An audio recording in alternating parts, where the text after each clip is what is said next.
It is 6 o'clock. We'll call this meeting to order. If we can get a roll call. Derek Jones. Here. Katie Cornman. Here. Stephen Cox here. Lane Jones. Here. All right, move on to part C, flag salute and prayer. You'll stand to join us.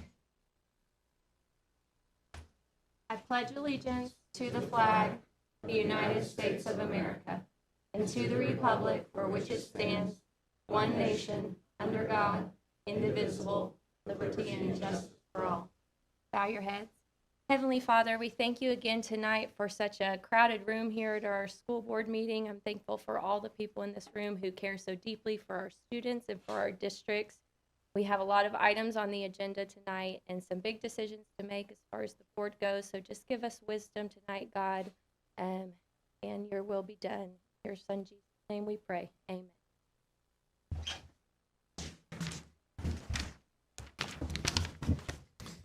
All right, moving on to part 2, public participation. Pursuant to board policy BEDR, members of the public shall be allowed to attend all meetings of the Board of Education. In addition, the Board of Education will have an item on every regular board meeting agenda that affords citizens the right to speak.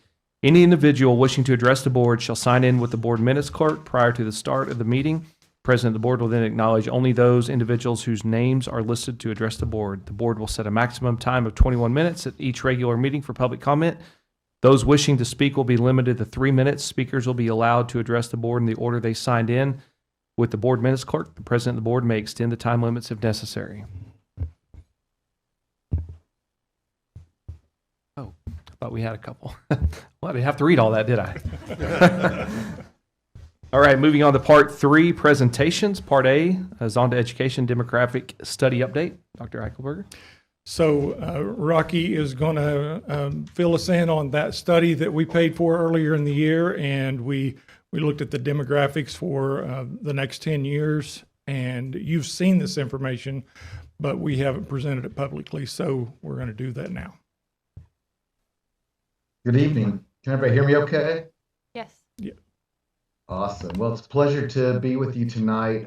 You know, it's pretty cold here, so I'm guessing you guys probably even have a colder. I'm down in Texas, and we're still below freezing. So I'll run through this, but I'm happy to take a question. Feel free to stop me if you have a question, or I can always go back at the end, and we can back up as well. So this is all based on research that our team began early this fall.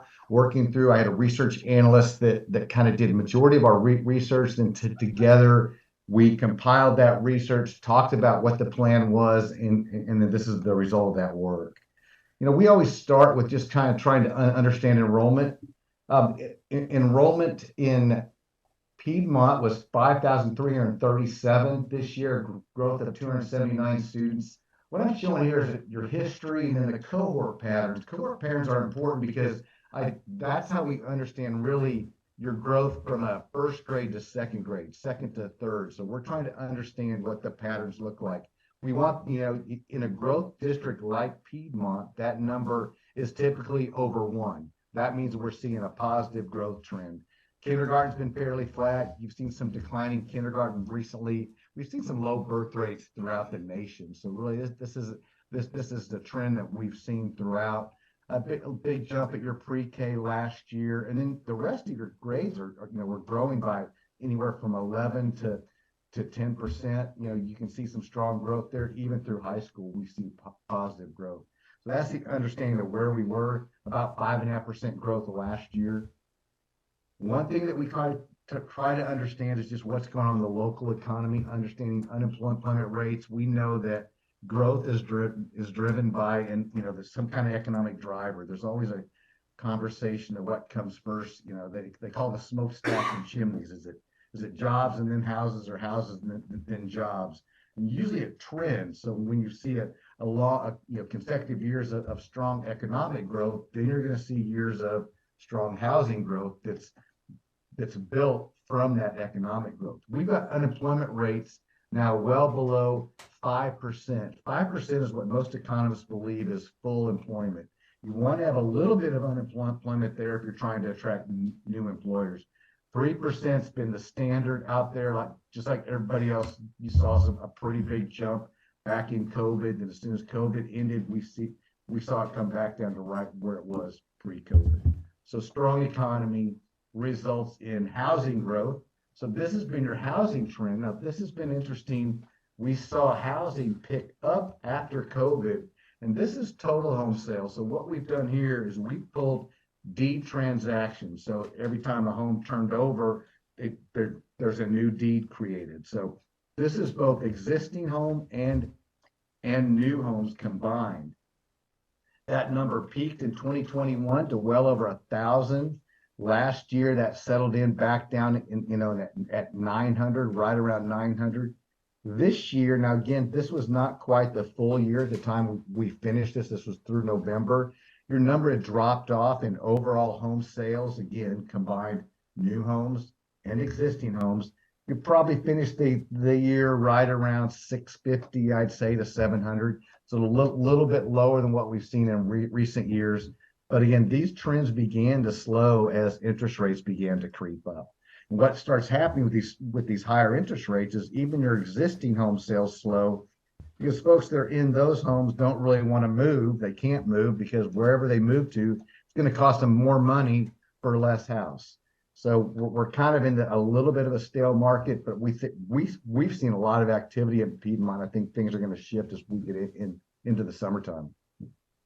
So from a home price analysis, so your average new home 2023 year to date was pushing 400,000. Your existing home was lower at 269. Again, not as much demand right now that those existing homes aren't selling, but your average existing home price is up almost 100,000 from where we were 10 years ago. And you can see that the drive in new housing's really been high, 174,000. That's pretty typical as well. We just seen some accelerating moves there. Our team goes in and learns as much as they can about what the housing market looks like, because that's important to future growth. What we found is we found about 23 actively built right now in Piedmont. We have 3 subdivisions that we would call future.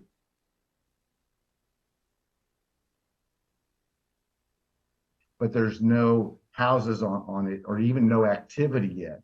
Now, a couple of these, if you see the red outline, that means that that they began some activity on that development. They maybe began to move some dirt. And I've got some screenshots of that a little bit later.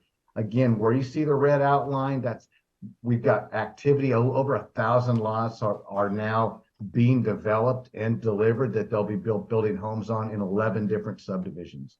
Some of these subdivisions already have activity, and again, some are just futures.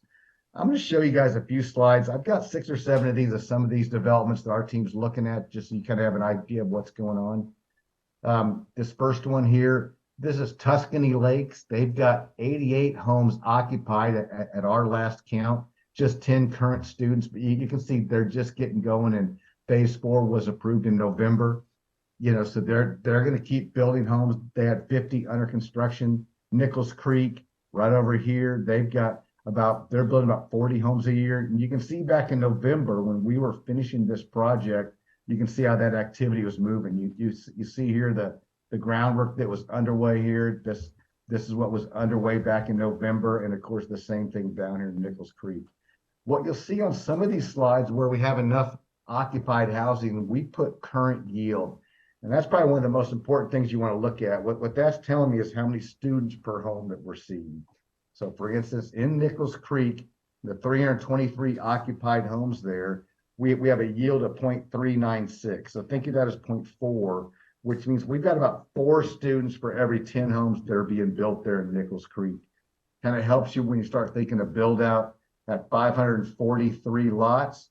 You can do the math there. You're going to get about 200 students, probably a little higher than 200 students just out of that Nichols Creek area. We have similar things going on with Montreux, a little bit higher yields. You're getting about 0.6 here. Now, this is with just 225 homes occupied, so a little bit higher yielding, 330,000 plus product. You can see that they've been moving dirt on some of these future phases.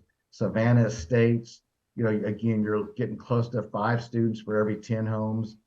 Phase 4 had 96 lots. They're going to begin home building on this phase 4 it could even be, be started right now because they thought they'd be starting early 2024.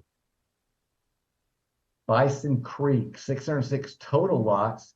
330 of those are future, which means they haven't yet been platted. But you can see they had 11 homes under construction, 82 occupied homes. They'll do 40 or 50 homes per year there. That yield there is 0.35. I think that's a lower yield because they're really just getting going. I think when they get closer to build out, when they get 200 or 300 homes on the ground, that yield will likely settle in around 5 students for every 10 homes. Village Verde, 272 total lots. You can see that 207 of those are already occupied. So they just got a few left here. High yielding 0.7. That's really a pretty high yield. That'll probably stay up there. And then I would think a year or so, once this has been built out, that'll probably settle in around 6 students per 10 homes. And Northwood Village, you can see 477 total lots. We've got a couple groundwork underway in a couple areas here. You can see on this November aerial here where they had the groundwork underway. 0.4 yield, Brook with 0.6 yield.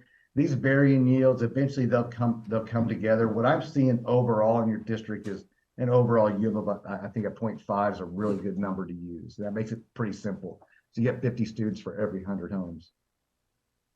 Autumn Chase at Town Central, they had 99 occupied homes with almost a student per home. That's really high. That product might continue to generate that for a little while, but that'll eventually settle back down, I think. That's a really high yielding product, but they're almost halfway done there. And finally, the Shenandoah at Timber Ridge, 171 total lots, just 33 were occupied at the time that we did our study. That's a pretty low yield, but again, you're looking at pretty early on in this project. 10 to 20 homes per year, 300,000 per.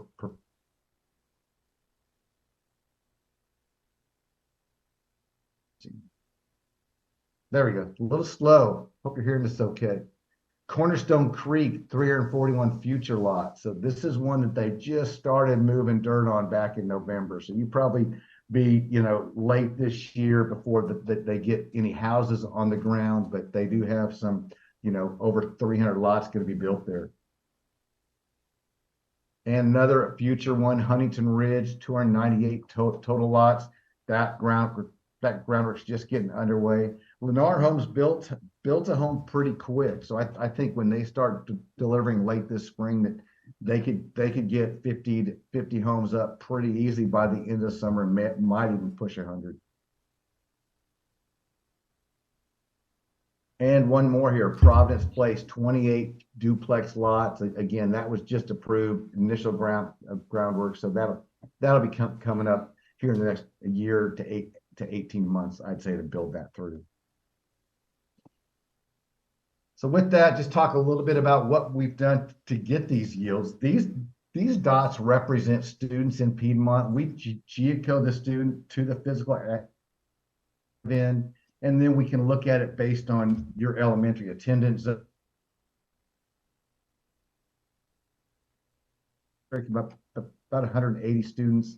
You've got another 29, almost 3,000 students that are within Piedmont city limits. Then, of course, you've got about 867 students in the city of Oklahoma City, and another 1,400 students that are in Yukon. So you can see just the spread of your students there, the density. And if y'all familiar with the area, of course, these are obviously some subdivisions with some pretty strong growth. This is also where we're going to see, this south is where we're going to see the majority of the future growth as well. We've got close to 3,000 homes that are going to be built in the southern part of the district. So with that, I'm going to jump to the projections. I'm forecasting growth next year very similar to this year, about 265 students. And I think we're going to see things go up a little bit. This little hiccup that you see here might appear to be a hiccup, is really just a matter of this really large class exiting and not being replaced by a similar sized class. Then I think we're going to see things build up and peak at around 300 students per year, hitting right at 7,000 students right in 2029. And then as some of these projects build out, this is going to slow down. We build our forecast based on what we know today. Now, there is a lot of vacant land in Piedmont out there that we're going to see some growth. And I think, like any forecast of anything, when you get out beyond that 5-year period, things can look a little fuzzy. I think there's no reason to expect that, some new stuff could come online. We could begin to see some higher growth in the 7 through 10. But right now, based on what we know, I think 7,800 students within 10 years is definitely approachable. 8,000 is something that you could also kind of have out there as a target to be thinking about. We've also forecasted by campus. You can see here your enrollment numbers. Now, what we've also done is we've plugged in capacities that were provided to us by the school district, for just so we can begin to see when things begin to get a little tight at some campuses, specifically Piedmont Intermediate. There's probably no one needs to tell you that, but we definitely have some changes there at Piedmont. We're going to be over 1,000 students there in just a couple of years based on these current trends. The middle school, the high school starts getting a little tight too when we get out 7 or 8 years. So some pretty strong growth is going to start moving through the district, and as it does, you're probably going to see a few concerns there. So with that, like I said, enrollment increased by 279 students. Based on current sales, you probably sit around 570 or more. I think the district's probably going to keep adding, though, 500 to 700 new homes every year going forward, especially for the foreseeable future. 1,000 lots are already under development, so that's going to help. They get those delivered, they'll be ready to be built on. 6,700 students within 5 years, and I do think you'll be pushing 8,000 in about 10 years. Now, that was quick, but I think that I'm happy to take questions or talk through any of these, or if you have any kind of thoughts of what I might be thinking, I'm happy to discuss it. Thoughts, questions? Great job, Rocky.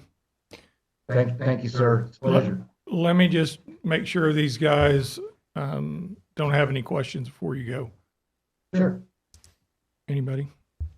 That's good info. Definitely appreciate it. I think it's, really important. The value of this information for me is just being able to articulate, why we're doing what we're doing, when we're going to do it, and the importance. And then obviously, Stephen Smith will present the how we're going to do it. So that's very important for me. So I appreciate being able to see this articulated in that detail. I know we're going to work more with Dr. Eichberger this spring to kind of look at some possible, some other ideas and scenarios. So I look forward to continue to work with the school district. Great. Yeah, so the other thing we paid for is for them to do our redistricting when we do build a school. If the bond passes and everything goes as planned, we'll have to adjust those boundaries so that we smooth out those numbers, and they're going to help us with that too. And yeah, and this obviously it gives a good visual of the where. I mean, Yeah. we know. And we Well, we will know. put this presentation on our website now, so anybody that wants to see it can see it. Just to talk about the growth within the last month, there's going to be a new housing addition at Morgan and Memorial on the east, or the east side, the northeast side of that intersection. So that just shows it's blown up quick. It's a moving target, isn't it? Yes. It is. I said Stephen earlier, met Jordan. I knew Jordan was here. His dad. There he is. All right, last call for Rocky. Nope. And That was the good Zana info. Group. Thank you. Yeah, thank you so Rocky, much. thank for you very presenting. much. Thank you. Thanks, guys. Take care. So Jordan's going to come up next and talk a little bit about the bond resolution, but I'm going to run through the items that we've agreed we should put on this and are on the bond resolution. So this will be on the actual And document. Go we ahead. also reiterate how we know where this information came from, but how the needs. Yeah, yes, I Perfect. will. Thank you. So we started this process by having a groups of parents from each of the schools come to a bond advisory meeting, and we laid out a lot of this information that you saw tonight, and just our general, what we believe were our needs, but we wanted to know what our community, what our parents thought our needs were. So we let them work in small groups, and we wanted them to, I didn't put anything in any particular order. I said, just order it the way you think that it should be. So they worked in groups of 3. And so then I put all that back together and I sent that all back out to them and to the board. And then we did a survey to the entire district. So everybody that has a child in this district had an opportunity to look at this survey and give their feedback. And it was not only, do we think this is a good idea or not, but then they got to rate it between 1 and 10. So maybe it's an okay idea, they rate it 6 or 7, or this is a really good idea, it's a 10. So is that what you were looking for? Okay. And so what came out of that, the number one, the top item was an intermediate school. And so you heard Rocky say earlier that our intermediate school will be over 1,000 students very soon. We're at 800 plus right now. So they are correct. I concur. They are right. We need an intermediate school. Next one was an elementary school. The third one was a safe room for Stone Ridge. So of all of our schools, we have safe rooms enough for all of our kids, all of our staff, except for Stone Ridge. And so we want to rectify that in this bond issue by building a wing that'll be classrooms. So we'll be killing 2 birds with 1 stone. We'll have classrooms for additional students in there, but then those will be safe rooms. 45% of our kids right now in the district, of our 5,300 kids, 45% of those, just a little less than half, ride the bus. So when we grow at almost 300 kids a clip, we have to add new bus routes. We have to have more buses, and our buses are getting old. So one of the things we're going to put on this bond resolution is for additional buses. Now, the way the law reads, that has to be a separate resolution, and Jordan will go through that, but there'll actually be 2 resolutions, one for all this other things that I've talked about, and one just for the transportation. Then we've got some money in there for the land for an elementary. We own some land just west of Stone Ridge, and so we can build on that for free. That's our land. But we're going to have to find some land. That would be the intermediate, so we'd have it elementary and intermediate together. We put some money in there for books, for textbooks, deferred maintenance, technology refresh, paving. We've got some parking lots that we need to do at some of the sites, and we also need some more parking there for the football field. So we've got a lot of places, more places to pave than we'll have money for. We want playground equipment for every one of our existing and our new elementary schools. And we want to put turf under all that new equipment. And if the old equipment's good, we'll keep it. We'll just make sure that it's functioning properly. But we want to put turf under that. If you think, I know you guys don't, but if anybody out there is thinking, we don't need that turf, just drive by any elementary school, any one of them, and see what the grass looks like on the playgrounds. It's dirt. It's just dirt. And we can do better, and we should, and we will. Playground equipment, turf, bleachers. So if you attended a football game this year, the home side of the Piedmont side was completely packed, one side to the other. Matter of fact, we had to rent bleachers for our band to sit in to do their performance and stuff. So we want to add a section of bleachers on the east and the west, east and west end, so that we have enough room for our fans, and we'll have a place for our band to set up in the stands and perform up there. Well, we think that'll be good. Band instruments are extremely high, and as we grow our band, we've got a great band program. the thing about that, matter of fact, we were the state champions in band this year. But our band is continuing to grow as we get kids and we get interest in our band, and we have aging instruments, and so we need to replace those instruments and buy some new instruments. So we've got money in this bond for that, and then a truck and trailer to carry all that equipment to the different places that we go for football games, for band competitions. And that's about $2 million. Go ahead. All right. Jordan. Well done recapping the projects.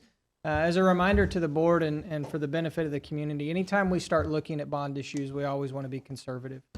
And so I want to reiterate, how have we planned this bond issue conservative?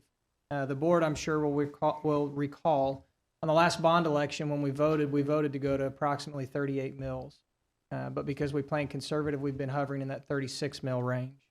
The proposed bond is staying at that 36 mil range. So though we've been slightly higher in the past, we've never really hit that because, again, anytime we tell the public if your taxes are going to be X, we want to make sure we can maintain that. How we do that, we look at a 20-year history of the financial growth. I know Zonda gave a lot of really good information on your enrollment growth. What I'm talking about now is the financial growth of your district as a community. Over the years, your long-term average, going back to 2005-06, is 9.6 is your long-term average. The last 5 years, you've been growing at approximately 10.5 on average. We're using 5% as a forecast.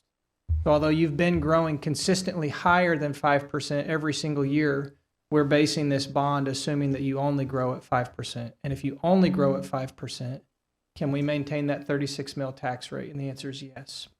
So that's one of the ways that we've planned conservatively. A second way is forecasting on the interest rates. We all know that rates have gone up the last couple of years. Right now, we're using 5.5% on our projection. Most financings are coming in at 5% and below.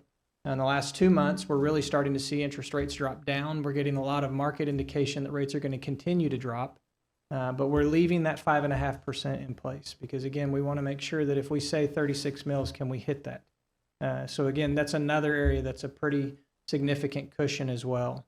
The bond goes out 11 years. Now, we can't get all of it up front. We spread those bond sales out every year, but by doing that, we incur interest cost. So we're looking at about $72 million in actual bricks, but by the time we pay this back over an 11-year period, we're looking at $114 million. Again, Dr. Eichelberger mentioned that it's split up into two propositions. So Proposition 1 is the building bond for all of those improvements, $112,980,000.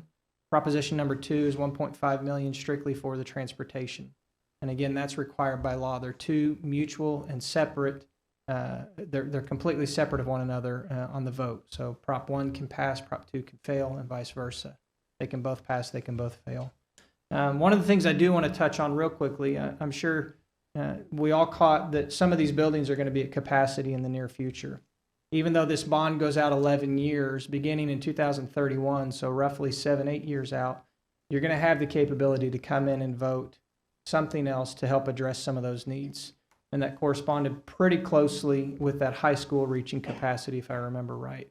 There may be a year that's tight in there from a bonding perspective and a capacity perspective on the facilities. But again, this bonding perspective is assuming 5% and you've been growing at an average of 10. So those are some of the really quick highlights. Again, I think the most important thing, we're staying flat on the tax. We've projected that in a conservative outlook. We want to make sure that we can maintain that, and this is the same platform that we've been using for the last 15 years at Piedmont, as well as many other districts. We do have, I will touch real quickly as well, not to jump too far ahead on the agenda, but we do have agenda item, I think it's 5A, that says in the absence of the president or clerk. So when we get to that particular point in the agenda, we don't need to take action. We have our board president and board clerk here. Agenda item 5B is where we would actually take action on those resolutions as presented. Happy to answer any questions that the board might have. There's no changes from our last conversation in looking at this. This plan gets reviewed on an ongoing annual basis. Every year, part of our job is to come in and monitor what's happened financially with your community. What can we do to accelerate the bond and pay it off earlier? And our driving factor is whatever decision we make, can we do that and maintain that flat tax rate? So although we're looking at initiating a plan today, this initiation has been a conversation for the last 2 or 3 years. When can we do the next phase? When can we do the next phase? And it's all driven by the financial growth within the community. But again, we continue to monitor that on an annual basis so that we can get to phase 4, phase 5, phase 6 to stay in front of these growth patterns that are projected. Questions I can answer for the board? Will you lay out the timeline again now that, just for public, if we approve this bond proposal today? Yep. If it'll give me just a moment to find the Absolutely. timeline.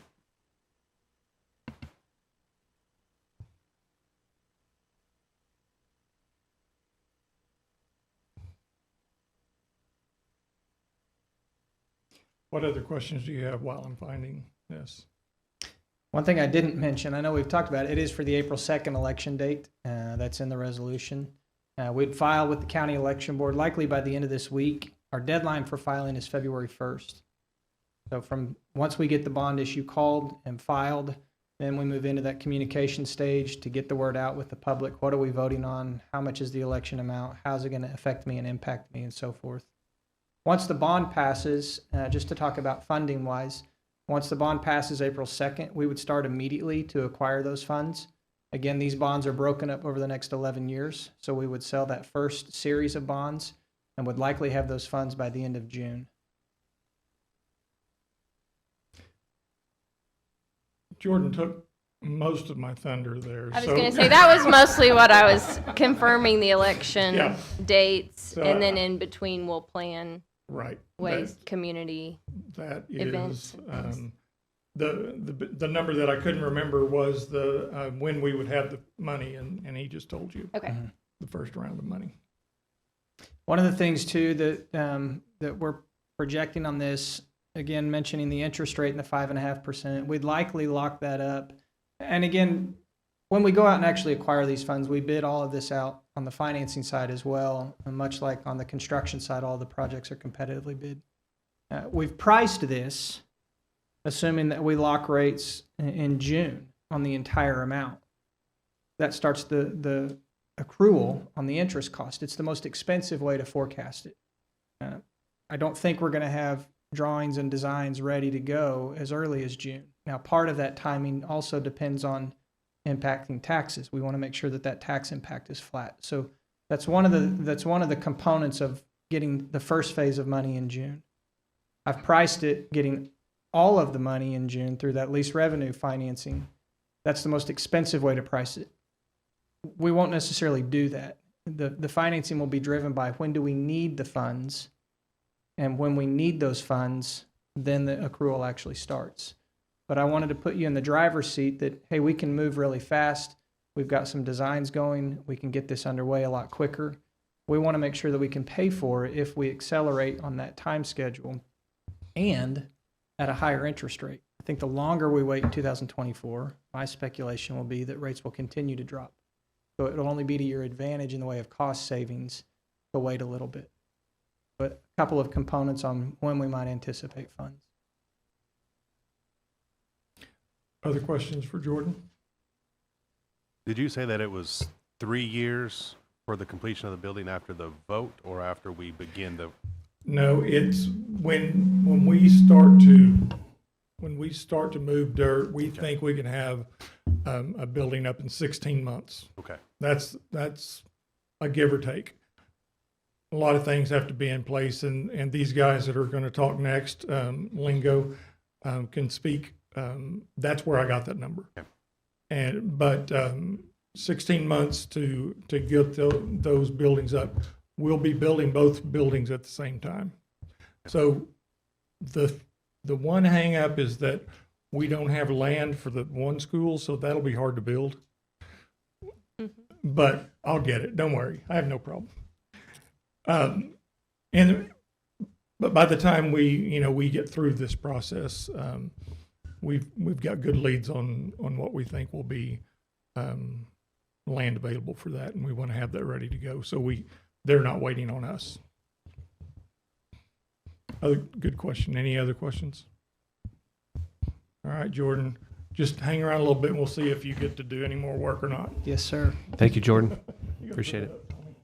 Okay, so next we're going to get Stan and Jacob Lingo, and they're going to pass out some information. So I've worked with Lingo Construction in the past and have been very pleased in every single way. These guys are the type of people that you want to work with in a business deal. So I'm going to let them explain what construction management is, and what we've done here in the past has not been construction management. I was talking to someone just the other day, and I'm sure Stan will go over it, that it used to be construction management cost a little bit more, but now they're saying it's about even money. So with that setup, I'm going to let these guys do their thing. Thank you. So I'm Stan Lingo. This is Jacob Lingo, my son. And so we are going to tell you a little bit about Lingo just to establish the credibility of what we want to talk about, which is really design, bid, build versus construction management as a way to secure your construction services. And so we'll go to the next page there. So Lingo Construction, like who are we? Lingo Construction is a Canadian county construction company that started in Canadian County. Started as a structural engineer, designing buildings actually, before we started Lingo Construction. But Lingo Construction today is a company that will put in place about $200 million worth of construction work a year. Have about 130 direct employees. But what we really specialize is in construction management. So when you see construction companies, you see some that are in the bid market, the public bid market, where the architect designs first and then you bid. And then you see some contractors like us who are only in the construction management world because we believe that as the best way to deliver construction services. Then you see companies that kind of wander back and forth with that. The way you stay in a construction management business is have repeat clients. The way you have repeat clients is do a great job building buildings. And so I truly believe like the premier construction companies live in the construction management world, not in the design, bid, build world. And that's not just speaking for myself, but the other contractors that live in this world. You can see the companies that are the clients that we have that we've done many repeat projects with in the past with that. And then you go to the next page, and we've just used this system of delivering construction services, to build classrooms, gyms, labs, libraries, auditoriums, cafeterias, administration, whole buildings, remodel. You can use this system of construction to do a parking lot, a repair project, or you can use it to deliver, a very large specific building. And so it's very flexible for small projects and large projects. We are currently working with the state of Oklahoma on a $80 million construction management contract where we are touching every corner of the state on different properties the state owns. And so in some of those places, we're doing like a lagoon. In other places, we're building a big building. And so it's very flexible for the scale of the project as you do a bond issue for the small pieces and for the large pieces that are there. Next page. And so we're going to talk about construction management versus design, bid, build. Historically, what Piedmont has used is design, bid, build. And that is, if you go to the next page, the graph, as you can see, is that let's walk over there. But in the design phase, the architect designs, hires the engineers, designs the project, takes it through the different phases, which as board members, you've probably heard them say the conceptual design, the schematic design, design development, and then the construction documents. Along the way, either the architect is estimating it himself, or maybe he's hired a third-party estimator, but they're trying to gauge cost as they go. And then they select a day, and they're going to bid this to the open market of contractors. And so basically any contractor that can secure a bond for that size project is eligible to bid on the project. And you really have no control over who he uses as an electrician, a plumber, for any of the crafts. You're just taking this low bid, and that's what you're going to march forward with that. And the variance to that is construction management at risk. If you look, the architects get started on the design phase, and the contractor, a construction manager, is right there from the very start. You know, pre-bond, when you cannot contract with a construction manager, we donate our services to help, you know, make sure that the budget pricing for a bond is accurate and realistic with that. But as we march along, the construction manager there is with the architect as a team member, evaluating cost, projecting what inflation might be, providing constructability. And what we believe is that delivers the best use of your dollars because we're a team in lieu of adversaries that you get when you're in design, bid, build. And the next page, design, build, build is really general contractor comes to the table with his low bid with no input from subcontractors.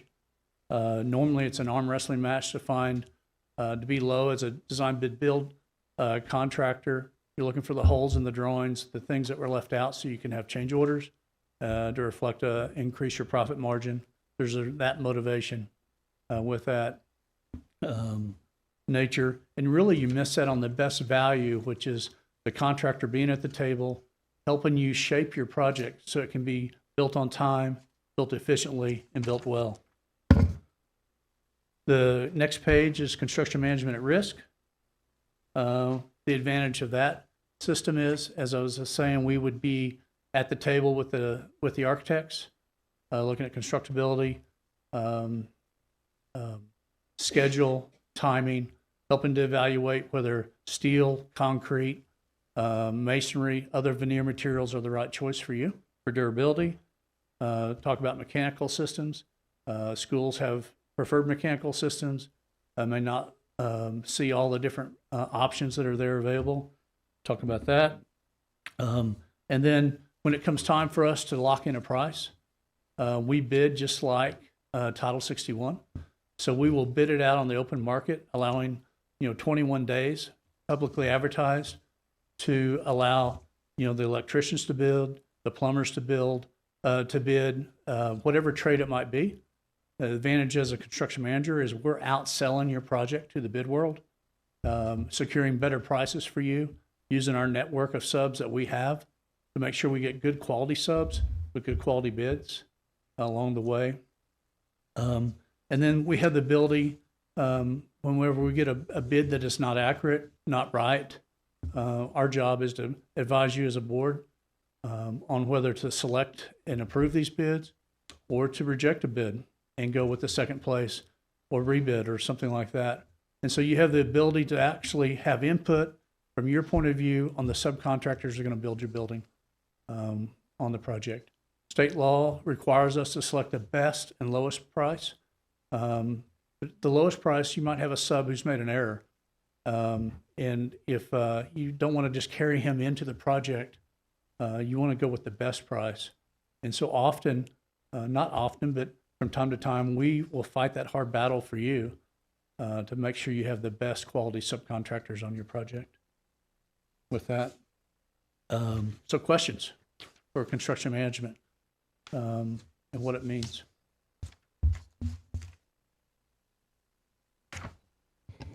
I know you mentioned the state law regarding the competitive bidding.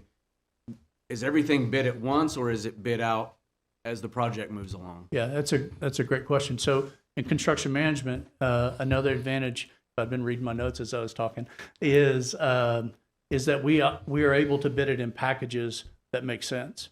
And so today there's extreme volatility in like the delivery of electrical gear or elevators, if you had a multi-story building or other components. And so we can work with the architects and say, we're going to issue, and we do this almost every project, we're going to issue a bid package for these long lead items when the drawings are 70% done, 80% done. We agree as a team that we're going to do that. This is not just a sole decision by ourselves. And so what that does is allow that long lead material to be secured early. It gets into the fabrication process so that when we need it on the job site, we're not waiting. So often in construction, you'll look at and see, man, they're not really moving. Well, it's probably because they don't have materials. And so you solve that problem early. The other advantage is sometimes on projects, if a project of scale, but you could make the project in such a large bid package that only one or two people can bid on it. So the other advantage is we can design these bid packages to allow all scale, all sizes of subcontractors to participate. And it's our job to manage them. And so that's an advantage too, is to really shape the project to where you get the best price, the best value. When we go to contract, we're locking in with a guaranteed maximum cost. And so it's not an open-ended contract. Before we start work on the job site, it will be locked in with guaranteed maximum cost so that you are protected. You know that dollar value and know that it fits within the budget that you've set. One of the things that I've been through about 3 projects, finished one and then did 2 on our own with Lingo Construction. And every time that I worked with them, so they have the same contingency, they put a contingency in there for things that, when you open up a wall, you don't know everything that's in there and you find out that it's going to cost you a little more. You dig under a foundation and find out that there's no dirt there. True story. So every time that I've worked with them, I've gotten money back. So even with the contingency, they know what they're doing. They know these subcontractors. They know who to use. They work for us. So they tell us. I mean, I'm not in the construction business. I'm in the education business. I know some stuff about education. I know just enough to be dangerous. But these guys, they even, let me act like I know what I'm doing. Whenever I talk to them in the construction meetings, they're like, yeah, Drew, that's a good idea, only it's a terrible idea. So that's one thing. The other thing that I love about working with these guys is that I had them build a 2-story storm shelter for Bethany. Had 12 rooms, bunch of offices, so we could get every kid into a storm shelter in Bethany.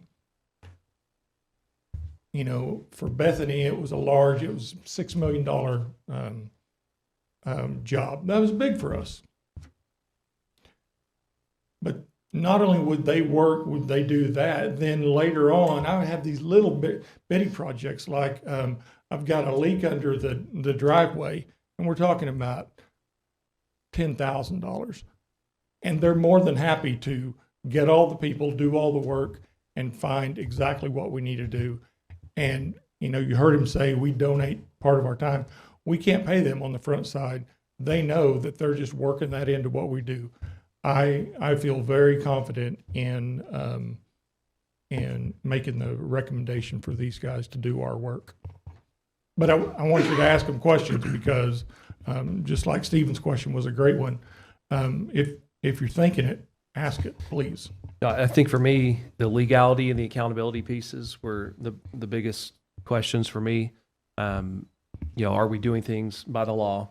And then the accountability part, because ultimately when a contractor leaves the site, at the end of the day, it's the school's job to figure out what goes wrong. We're going to come across it, and will somebody come back and fix it? And my experience has been typically with the past way we've done some things that doesn't always happen. And that's a great point. I'm glad you made it, because whenever something goes wrong with something that they've touched, so they're the construction manager on all these things that I just recounted, I call them. I don't call the subcontractor. I call them and they take care of it. It's a one-call deal. And it's always done right. Repaired right. Things happen. I'm not saying that everything that they create is going to be perfect. There are going to be things that we have to adjust, but they take care of it. Yeah, I'd just chime in on that. Is that the advantage of having a construction manager that's tied across multiple projects is that our motivation is to serve you through the entire project. It's not to see how we can maximize our profit on a single project and leave. Our profit is defined by a fee that we're going to do this project for you. So our motivation is to be able to do your next work.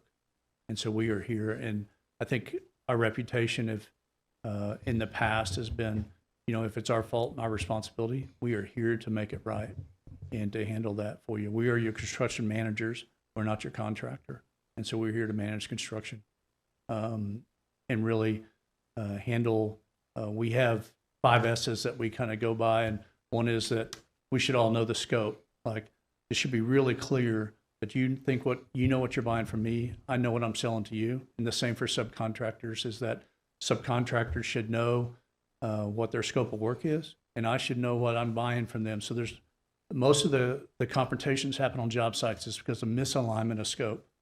And so if we can solve, so it's our job to have clarity of scope, is have clarity of schedule, to have systems in place that are repetitive and repeatable. That's our job to bring you to you as a construction manager. And then our job is to be the spurs from time to time. That's one of the S's that we have, is that it's not our job to come to the board. You'll never hear me come to the board and say, the electrician is screwing us over. We need to, you guys need to take this action. It is our job to bring solutions to you and not bring problems. And so that is something that we accept as a responsibility. And then the third thing is, in all cases, bring solutions to problems to the table for you. And then if we repeat that process time and time again, we'll have a successful project. And it's just been repeated out time and time again. We're showing you 13 repeat educational type clients, but Lingo has been built on 25 years of clients that we've done 40 to 60 projects for time and time again. And so we welcome the opportunity. I really didn't come here to sell Lingo. I came to just say something about the construction management process. So if I can talk about Lingo, I welcome the opportunity to ask those questions, but also just construction management in general. So. Any other questions? With regards to what Lane talked about with like maintenance issues, something's not working properly, and I don't know if it's called a maintenance bond or whatever, who holds that? Is that you guys hold that, or does the school hold that over the contractor? Different entities are different ways. And so if you work for the state of Oklahoma, every subcontractor over $50,000 is going to have a bond, and the construction manager is going to have a bond for the entire package. And that's how the state of Oklahoma works. For other entities, it is, they look at it as if every subcontractor has a bond for everything over $50,000, and the construction manager has the makeup bond for the gap between the total contract and the sum of the subs. We work with your attorneys to determine where you feel comfortable. We can bond the total projects that you're talking about. It's just an expense, and it's whether you want that expense of really a double bond, which is Lingo holding a bond and a subcontractor holding a bond, and we're welcome to do it. It's just it's an expense. Good question. And how are your fees, services calculated? Yeah. So we came here to talk about construction management. So actually, listening to Drew is the first time I heard all the projects, right? With that. And so the way we look at it is different size projects. If you have a couple large projects and some small projects, typically you'll have a different fee for each one of those that is presented when you know the size of those projects. But it is a fee that'll be somewhere on the larger projects, a number that starts with a 4, probably, 4.5%, 4.75%. On the smaller projects, it's around 6%. And that is, that's our overhead and our profit. So within that, but it is negotiated once we kind of have your arms around the scale of the projects and the schedule of the projects. Because a short duration project that's really intense has a different risk and planning and responsibility than a project that is, more of a regular project.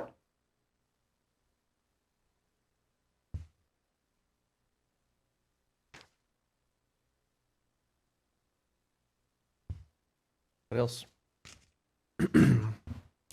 Gentlemen, thank you. Thank you. Appreciate it. Appreciate very it. much. Thank you. Bye-bye. We have one more presentation for you guys tonight, and it is Kathleen Kennedy. Where, Kathleen? There she is. Do you have something that you need to put? You're going to put it up there? Are you going to help her? You already did? Oh, great.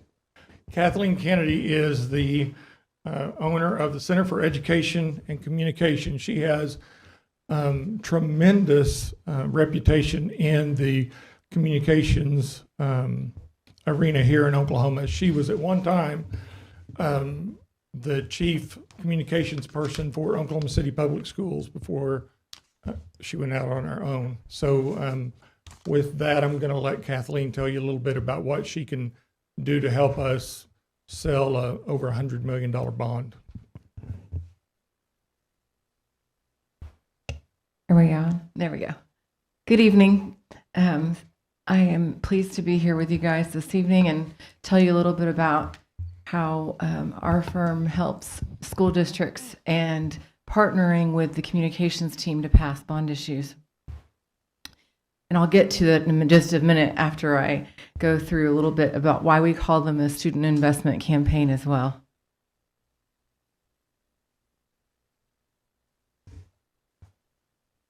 This is one of my favorite quotes by one of my favorite marketers. Strategy is a commodity and execution is an art. I think everyone can do something and they can, but the difference is how we are going to execute it. And that's kind of what I've been perfecting in my career over the last 14 years. And since I started running bond issues, and I had that tail end of being associated with MAPS for kids in Oklahoma City Public Schools when I was there as the communications director. So I am the founder and the president of the Center for Communication Engagement, and I have a full-time PR coordinator, and then we subcontract with different vendors to keep our costs low for schools. I've been working in school communications this is my 23rd school year, and I started out in the marketing side of it in the technology world with EOC Technology Center in Choctaw, and I was there for 7 years before I got to go to Oklahoma City Public Schools, and it's all I do. I specialize in working with school districts. I don't take on other clients. I work with any school district who wants to hire me, or I also work with education organizations that support schools in their efforts. I have a passion for promoting education, and this is one of the ways I've done it. So this is our why. Obviously, our students are who we're here to serve, right? So for me, it is all about investing in our students and changing the vernacular around that. Bond issues are, other than Jordan, and then a few of us in the room that have been working on them for years are familiar with what a bond issue is, right? But for people, the lay person, I changed the term to a student investment campaign because what we're doing is investing in the lives of students. I've passed to date over $1 billion worth of bonds for Oklahoma schools and career techs. That accommodates about 120,000 students. We use a team approach, so I've helped districts who have a communications team in place or those who don't. We create unique campaigns, not one-size-fits-alls. These are a few of the communities that we have served and helped.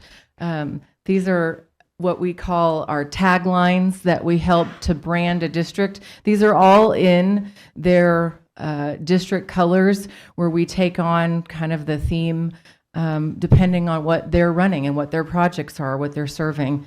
And you can see those there. So our process. What we do is we work with the school district and we review your research. So the report on your growth, which is huge and important to how we begin our messaging and creating messaging. We also look at voter history.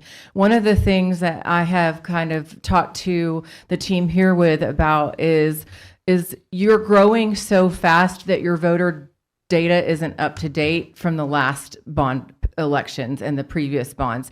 So one of the things that I am incorporating into your campaign is working and looking at voter data with, I work with a research guy who just specifically works in municipal elections and campaigns, and he will pull for me people who have voted in previous municipal elections, school board races as well, and we'll also merge that with the district list to create a target group of people who we need to inform and educate about the campaign. So we'll also look at the financial information from Jordan, and then we're going to work on identifying who some of the influencers are in your community, and determining those PR strategies.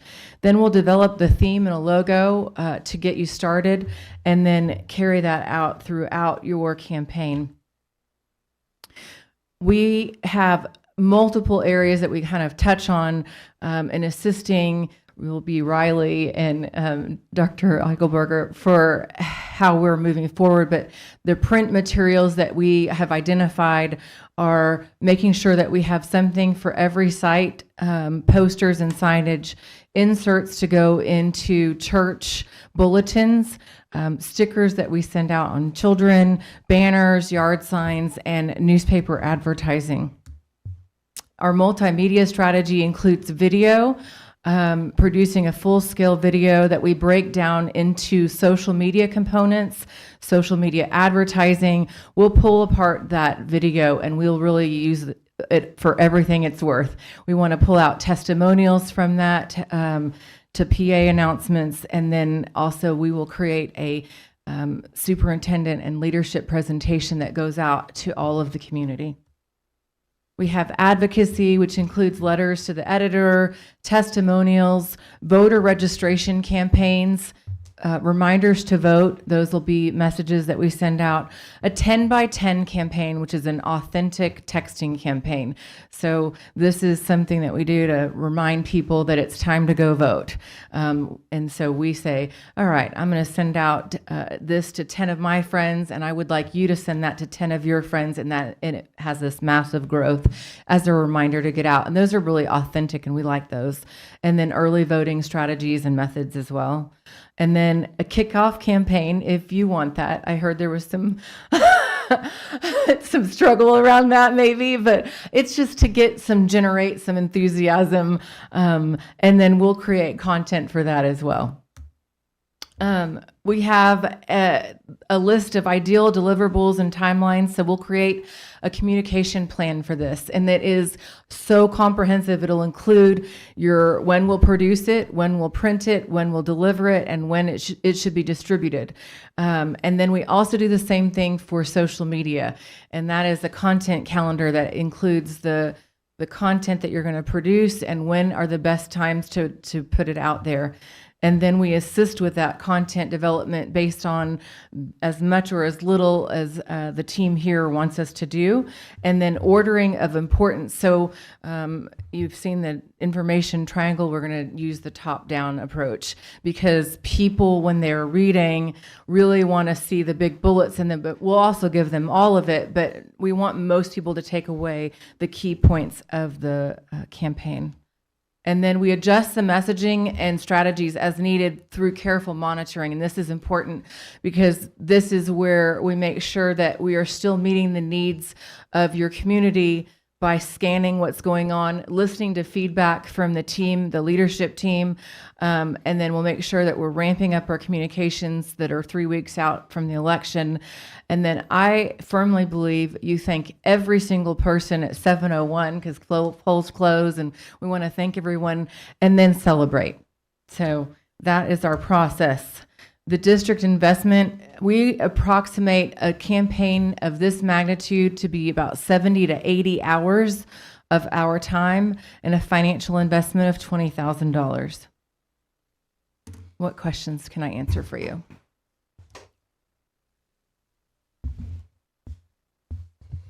Any questions? While you're forming your questions, I'll give you some thoughts. This bond that we're looking at, that we're going to be voting on in just a few minutes, is over $113 million.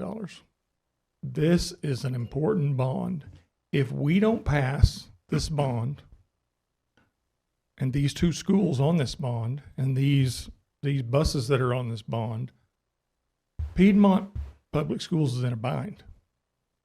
So I want to leave no stone unturned. I want to make sure that we have the very best of the best, and we've got Kathleen doing what she does best.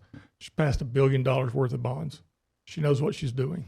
Like, we've all been through bonds from at some level, but none of us have been through them like she has. $20,000 seems like a lot, unless you're talking about divided by $113 million. Then it's not even a percent. It's just a little portion.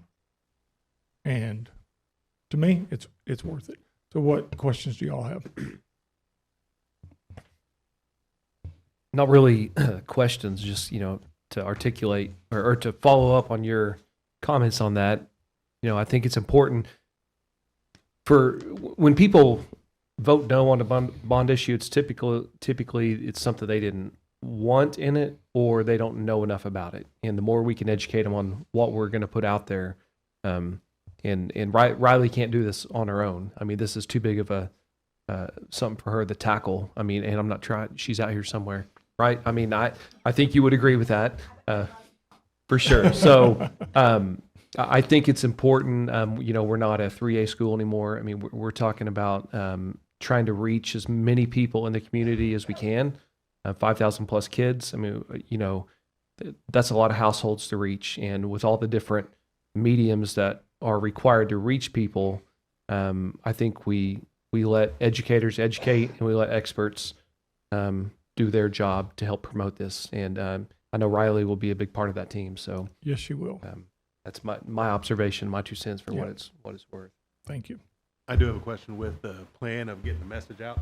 I saw like newspaper advertising, social media. Are we going to do anything like an email campaign or a targeted digital campaign for pre-roll or targeted banners or anything like that that hits the community only? That's included in there, and it comes from some of the data that we're going to get from our voter registrations, if they're provided. And then we have parents as well. Yes, there's all forces coming together. Because it is important, and I don't want to leave any stone unturned. No, 'cause we need to get no. the message out to anybody and everybody. Because, like I said last time, I highly recommend people to volunteer their time to go and to see how crowded the elementary schools are. And from that, from the numbers from the earlier presentation, it's only going to get larger. So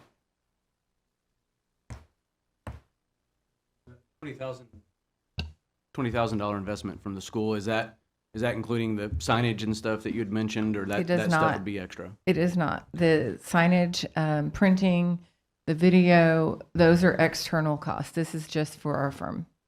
How much would you anticipate those costing It if they're dep- not done in-house? I think she's talking with, Riley's talking with the video company, which is kind of where some of the bigger costs come from. The deliverables, the graphics and stuff will generate between the two of us. But the printing, it depends on how many yard signs you want to put out. It depends on how many flyers we print, where you print them, and those kinds of things. And I just want to, if I didn't mention this, everything we do is to educate. That is by law all we're allowed to do, and I will never break the law. So when we produce information, it is just solely to educate the patrons, and so the production of that and the cost of that depends on if you have donations or people. Like a lot of times, I work with communities that donate some of the banners and some of that material. If all of you've run for board, yard signs are expensive. So it depends on the quantity. If you want 500, it could be up to $3,000. It just depends. It depends on where we get it and if anyone's donating some of that money. So we'll look for those, and I have vendors that I work with and can collaborate with. The mailing costs, it also depends on your total mailing list once we get it together. And I was recommending 2 to 3 mailers before we end the campaign. How soon would the voter registration, That's going to urging be people to- happening first. Okay. We're going to be starting the voter registration campaigns as soon as the board calls for the election. We haven't started any of that till after all of this moves forward.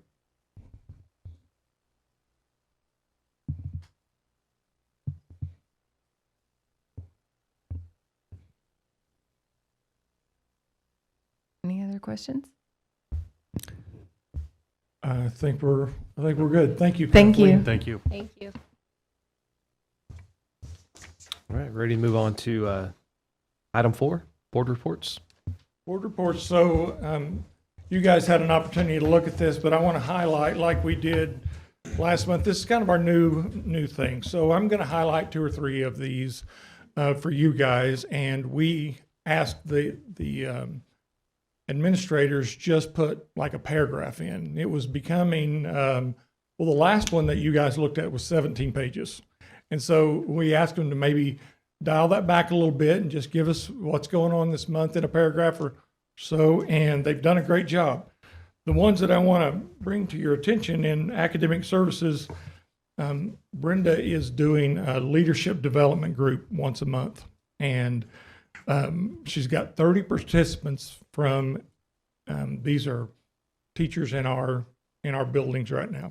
And so they come in once a month and they have something that they talk about. And this last month was servant leadership. And so she had a panel up there of district servant leaders that had an opportunity to talk to these people. Now, some of these people that are in this group of 30 are in that back row back there because they are in our first ever master's course with SNU. And why don't you guys just stand up? If you're in that master's class, stand up.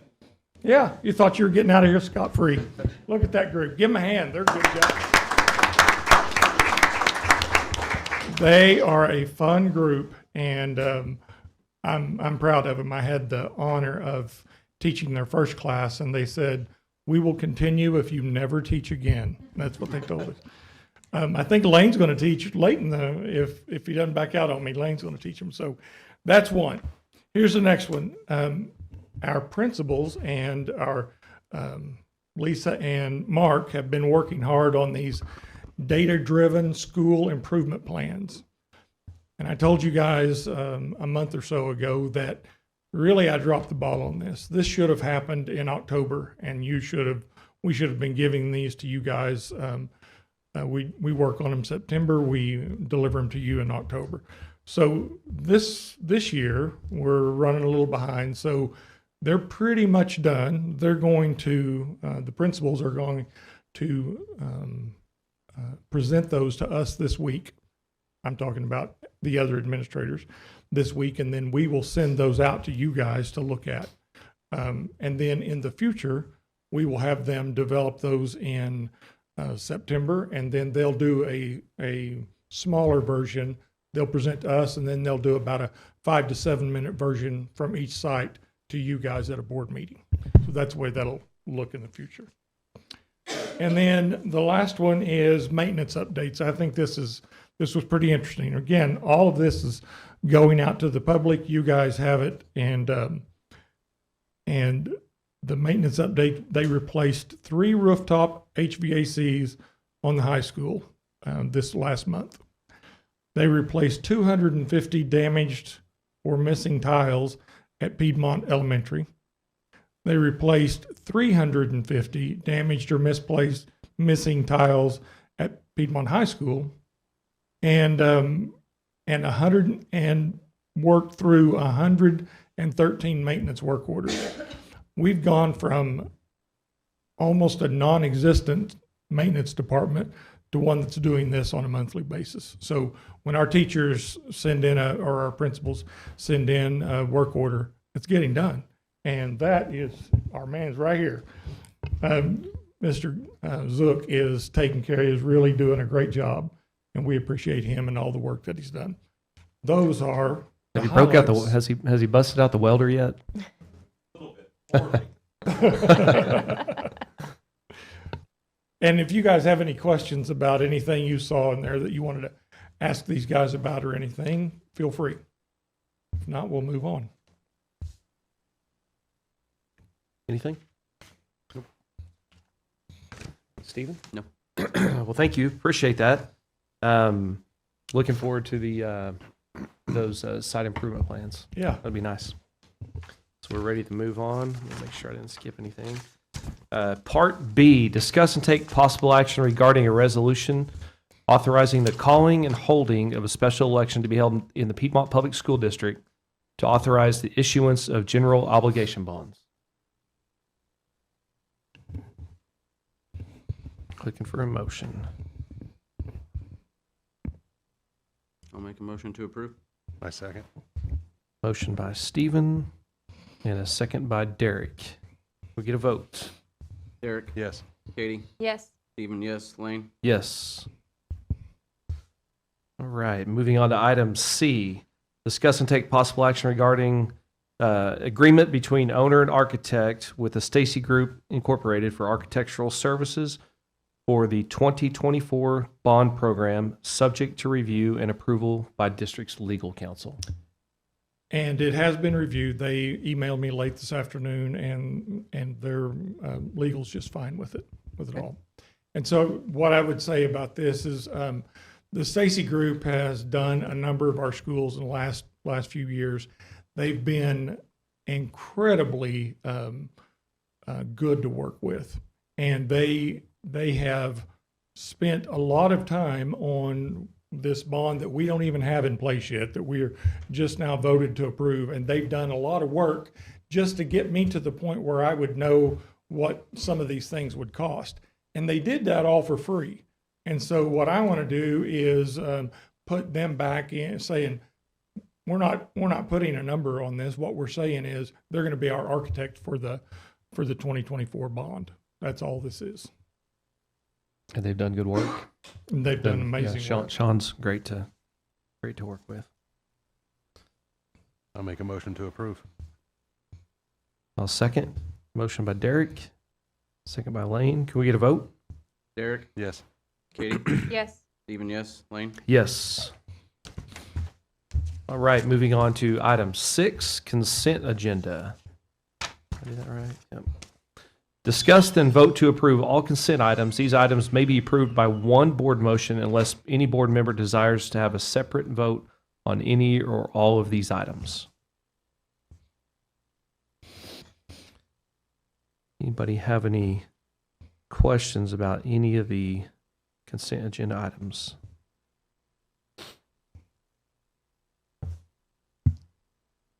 Actually, it seemed like a pretty short one this Yeah, it's pretty this straightforward. month. Yeah. What do we do once we declare the obsolete and surplus item? Like, what is, So in some cases, like say the technology, there are places that they will give you a small amount of money for them, and other things we just throw them away. But one way or the other, we're not using them anymore. So Okay. we get rid of them.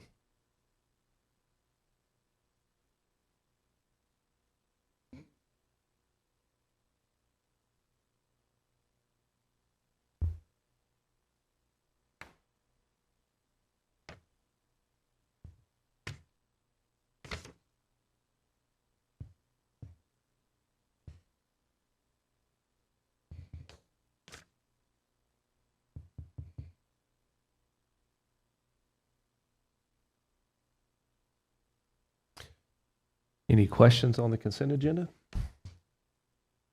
If not, I'll make a motion. We approve consent agenda items A through I. Second.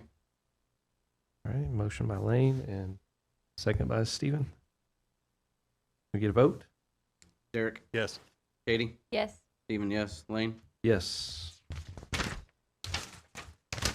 Okay, moving on to item 7, executive session. Part A, vote to convene or not to convene into executive session to discuss employment as listed on attachment C.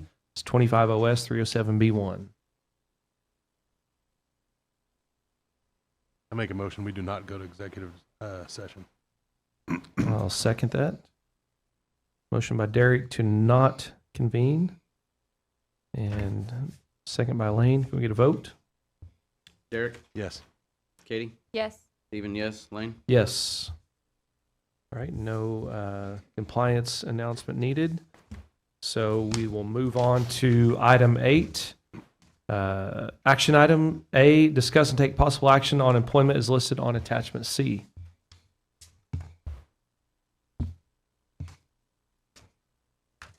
I'll move to approve employment as listed on attachment C. I'll second. So we get a motion by Katie and a second by Elaine. Can we get a vote? Derek, Yes. Katie, Yes. Stephen, yes, Lane. Yes. All right, moving on to item 9, new business, discussion and possible action regarding new business. This business, in accordance with 25 OS Section 311A9, is limited to any matter not known about or which could not have been reasonably foreseen prior to the time of the posting of this agenda. No new business. All right. Let's move on to item 10, superintendent's report. Tonight, we witnessed a significant moment in the history of Piedmont Public Schools. Our board voted to approve a bond resolution in excess of $112 million. The bond is passed. If the bond is passed by the patrons of Piedmont, it will play a crucial role in the continuation of moving the district forward. The word is out. Piedmont is the district to send your kids to get a great education, for teachers to work in, and staff members and administrators and board members to work to. Speaking of board members, January is Board Appreciation Month. January, it is time to recognize the men and women who share their time, vision, and voice on our local school board. We offer a thanks to our board for their dedication, passion for our district. Our school board members are an integral part of the Wildcat family. They help develop important school policies, manage an annual budget of over $140 million, plan school bond initiatives to provide vital funding for our schools, and make tough decisions on complex educational and social issues. Our school board members ensure our students are taught with the necessary skills that make them successful members of our community and our society. Our school board members carry out the truest form of representative government in our democracy: volunteer public service. Our board members are volunteers. They don't get paid a dollar, not a dime. And they preserve the core of the democratic society, public education. And finally, this morning I received an email from a parent who's also a staff member. Her name's Ashley Waddell, who teaches at Piedmont Elementary. Ashley wanted to brag on her daughter's teacher at Piedmont Intermediate, Miss Teresa Griffin, for her relationships she has built with her students. Ashley reports that Miss Griffin's kids were up early this morning, her word, not mine, begging for a class Zoom with their teacher. Miss Griffin happily obliged. A direct quote from Ashley Waddell was, "The majority of the class logged on just to chat and see Miss Griffin.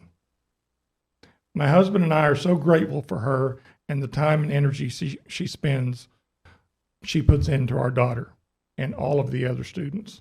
Thank you, Miss Griffin. You are appreciated." That was from Miss Waddell. We focus, now this is back to me. Remember, now I'm talking.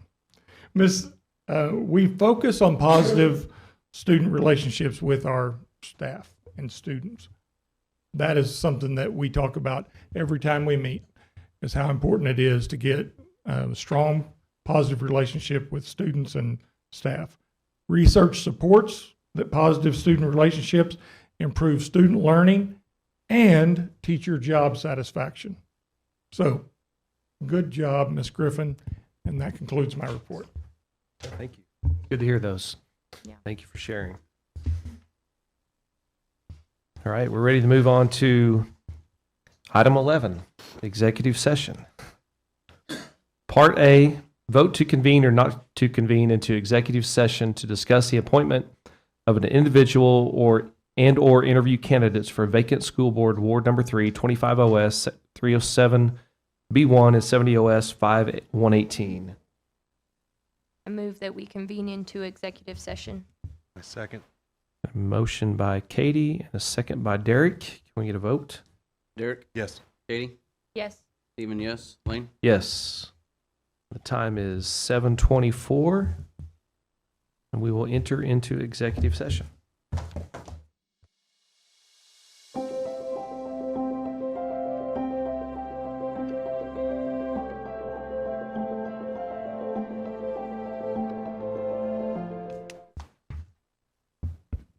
All right, it is 10:06, and we are returning into open session. The board entered into executive session at 7:24 p.m. to discuss the appointment of an individual and or interview candidates for vacant school board ward number 3, 25 OS 307B1 and 70 OS 5118. Those present in executive session were Derek Jones, Lane Jones, Katie Kornman, Stephen Cox, Drew Eichelberger, Courtney Davis, Jared Mosier, Dustin Stubblefield, Michael Houston, and Michael Cumming. Correct. No action was taken.